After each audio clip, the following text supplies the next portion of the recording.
Greater Hyderabad లోని ప్రధాన ఆలయాలు, చర్చిల్లో క్రిస్మస్ వేడుకలు ఘనంగా జరుగుతున్నాయి.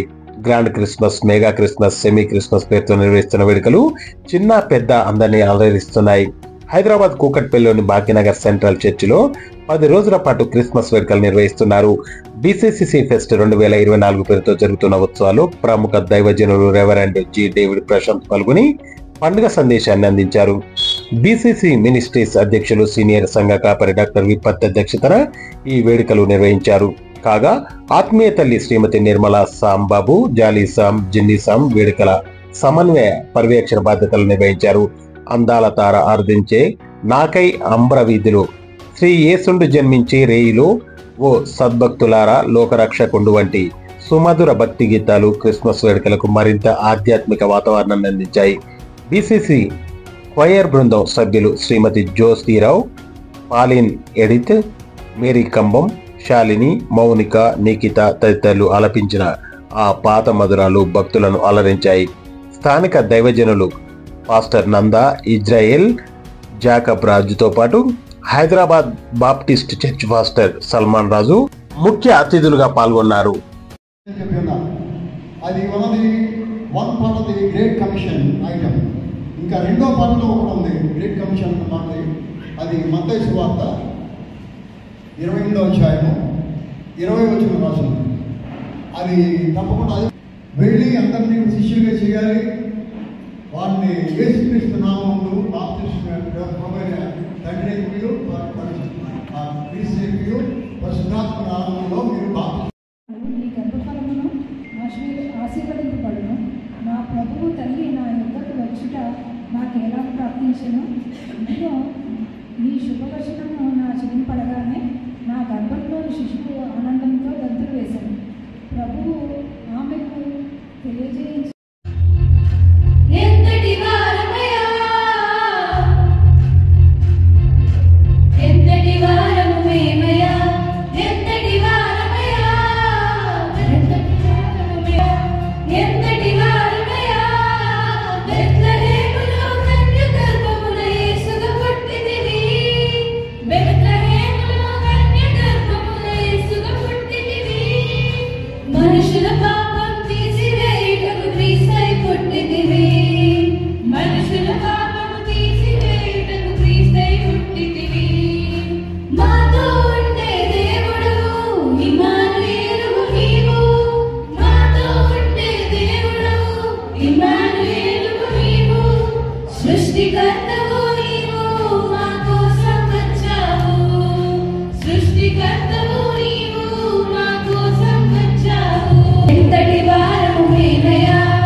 దేవుడు మనందరికీ ఇచ్చిన ఈ శ్రేష్టమైన సమయాన్ని బట్టి, అవకాశాన్ని బట్టి దేవదేవుని వేలాది స్తోత్రములు చెల్లిస్తున్నానండి.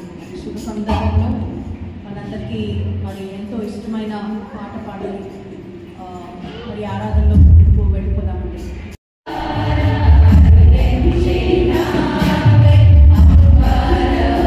Amen.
దేవుని వాక్యము ప్రకటించడం దేవుడి ఇచ్చిన మహాకృపను బట్టి ఆధిక్యతను బట్టి దేవునికి వేలాది వందనాలు స్తోత్రాలు చెల్లిస్తూ ప్రతి సంవత్సరం ఈ విధముగా ఆనవాయితీగా భాగ్యనగర్ సెంట్రల్ చర్చ్ ఈ సంఘాన్ని దర్శించడం, మీ అందరితో కలిసి ప్రభువును ఆరాధించడం నిజముగా గొప్ప ఆధిక్యతగా భావిస్తూ ఇచ్చేసిన మీ అందరికీ క్రిస్మస్ దీవెనలు, క్రిస్మస్ శుభాకాంక్షలు తెలుపుతూ మరి నన్ను ఎంతో ప్రేమపూర్వకంగా ఆహ్వానించి నా పట్ల దయగలిగిన మాటలు పలికిన రెవరెండ్ డాక్టర్ విపత్తి గారికి, వారి కుటుంబానికి, మరి ప్రాముఖ్యంగా మాతృమూర్తి శ్రీమతి నిర్మల గారికి నా హృదయపూర్వకంగా చేస్తున్నాను. నేను చూస్తున్న ముఖాలన్నీ కూడా పరిచయమైన ముఖాలు కాబట్టి మీ అందరికీ మరొకసారి నిండు మనసుతో కృతజ్ఞతాహృదయంతో అభినందిస్తూ కృతజ్ఞతలు తెలుపుతూ ఈ సంఘానికి రావడం నిజంగా ఎంతో సంతోషంగా భావిస్తూ దేవుడు మిమ్మల్ని ఆశీర్వదించి దీవించుగాక. అద్భుతమైన నామము యేసు ప్రభు నామము. ఎందుకు ఈ నామము అద్భుతమైన నామము అంటే, సర్వసాధారణంగా కుమారుడు పుట్టిన తర్వాత, కుమార్తె పుట్టిన తర్వాత మనము నామకరణం చేస్తాం. ఈ శిశువుకు మాత్రము 900 సంవత్సరాల క్రితమే నామకరణం చేశారు. యెషయా ప్రవక్త ఈ కుమారునికి నామకరణం చేశారు. ఇదిగో మీకు శిశువు పుట్టారు. ఎప్పుడైనా ఆలోచించారా ఎందుకు ఈ నామము గొప్ప నామం? అన్ని నామముల కంటే పై నామము యేసు ప్రభు నామము ఎందుకు గొప్ప నామం? ఎందుకంటే యేసు ప్రభు పుట్టక మునుపే ఆయనకు పేరు పెట్టారు. సరే, పుట్టక మునుపు అనుకుంటే తల్లిదండ్రులు పెట్టారా? కాదు, ఒక ప్రవక్త ఆయనకు పేరు పెట్టారు. అందుకు ఈ లోకంలో అన్నిటికంటే అద్భుతమైన నామము, ఆశ్చర్యమైన నామము, అన్ని నామముల కంటే పై నామము యేసు నామం. ఆ యేసు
we from the Bhagyanagar Central Church wish you all a very happy and Merry Christmas. As part of this Christmas season, we are celebrating all through right from December 15th until December 25th, the birth of Jesus Christ through various programs through our church, Bhagyanagar Central Church. The Christmas has actually started with the joy and hope for all the universe. It actually gives us a hope that we have got a savior. Because of him, the whole humankind will obtain the salvation. On this Christmas day, we should remember that Jesus has come for everyone on this earth. Not one will actually be left off. Anyone who believes in him will obtain the salvation. On this joyous occasion of the Christmas and the birth of Jesus Christ, we wish the whole world the joy, the peace and the happiness that the Jesus has brought us into this particular world. Thank you so much. Merry Christmas. మొట్టమొదటిగా అందరికీ Christmas శుభాకాంక్షలు. ఇందాక already చెప్పిన విధానంగా విశ్వాసం, నమ్మకం, ప్రేమ, సంతోషం ఇవన్నీ వాల్యూస్తో కూడినది ఈ క్రిస్మస్. లైఫ్ అంతట్లో దేవుని మీద నమ్మకంతో అదొక hope, that is what God is giving us. దేవుడు మనకి ఇచ్చింది ఆ నిరీక్షణ, ఆ నమ్మకం ఏంటి అంటే పరిస్థితులు ఏది ఉన్నా, స్థితిగతులు ఏది ఉన్నా దేవుని మీద నమ్మకంతో, విశ్వాసంతో మనం ముందుకెళ్ళాలి అని. ఇంకొకటి ఏంటి అంటే ప్రేమ. యేసు ప్రభు చూపించింది మొట్టమొదటిగా లవ్, ప్రేమ. ఇతరులతో మనం ఏ విధంగా ఉండాలో, మన బంధుమిత్రులతో మనం ఏ విధంగా ఉండాలో, సమాజంతో మనం ఏ విధంగా ఉండాలో, ప్రేమతో మనం ఏ విధంగా ఇతరుని ఏ విధంగా ఆకర్షించుకోవాలో అది ఆయన నేర్పించారు. సో మనం నేర్చుకుంటూ మనం ముందుకెళ్దాము. సో ఈ క్రిస్మస్ టైంలో ఫెయిత్ తో, హోప్ తో, లవ్ తో అండ్ సంతోషం, జాయ్ఫుల్ హ్యాపీనెస్ తో ఈ క్రిస్మస్ పండుగ జరుపుకుందాం. And also throughout the year 365 days సంతోషంగా దేవుని సన్నిధిలో, దేవుని పాదాల దగ్గర మనం ఉంటాం. అందరికీ మరొకసారి క్రిస్మస్ శుభాకాంక్షలు. Thank you.